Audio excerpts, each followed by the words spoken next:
आगे की पंक्तियां हैं। कटु वचन तो सदा बोते हैं काटे, मीठी बोली के गुल रोपना सीख लीजिए।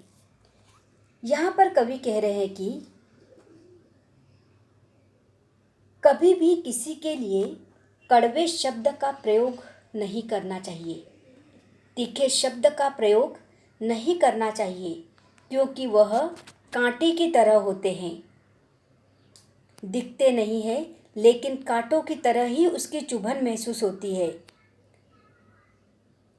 कटु वचन या कड़वे शब्द ऐसे बीज होते हैं, बीज अर्थात सीड्स, ऐसे बीज होते हैं कि जब वे बड़े होते हैं, फसल के रूप में तैयार होते हैं, तब उसमें कांटे ही लगते हैं। कहा भी जाता है ना, हम जो बोते हैं वही उगता है। अगर आम की गुठली बोएंगे तो आम का पेड़ ही होता है, और कांटे को बोएंगे तो कांटे का ही पौधा होगा।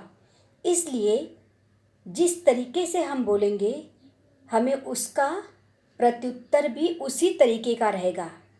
अर्थात हमें किसी को भी कड़वे शब्द में नहीं बोलना चाहिए, नहीं तो हमें भी कड़वे शब्द ही सुनने मिलेंगे। इसलिए हमें हमेशा सबसे मीठा बोलना चाहिए, जिससे हमारे संबंध सबसे अच्छे बने रहे। आगे की पंक्तियां हैं। बात बेबात कोई चुभने लगे तो बदलकर उसे मोड़ना सीख लीजिए। स्टूडेंट्स, यहाँ पर कवि कहते हैं कि बात बात पर यदि कोई ऐसा प्रसंग आ जाए कि किसी को आपकी बात या आपको किसी की बात चुभने लगी, उनके शब्द अच्छे नहीं लग रहे हैं, ऐसा आपको लग रहा है कि आप किसी को तकलीफ़ दे रहे हो या कोई आपको तकलीफ़ दे रहे हैं, तो ऐसे समय में क्या करना चाहिए? ऐसे समय में आपको एक कला सीखनी चाहिए। अपने बात को बदल देना आना चाहिए, अपने बात को मोड़ देना आना चाहिए, ताकि सामने वाले को तकलीफ़ न हो, और माहौल को बदलने की कोशिश करना चाहिए। और यह कला हमें अवगत जरूर करनी चाहिए। आगे की पंक्तियां हैं।